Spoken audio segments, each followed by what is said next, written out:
bahana le sobula Allah masalah dike kar bahana le sobula Allah untung hana hase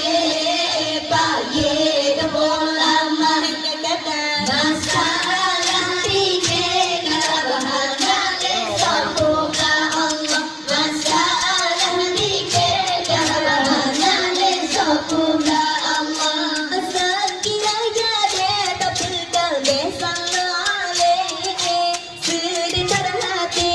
tapi rata-rata orang tu mesei makan duri hana simbale tak orang lain sambut Nabi hana gembira Allah untuk hana haseh pagi bulan pada kata masalah dike gara bahana le sabuga Allah masalah dike gara bahana le sabuga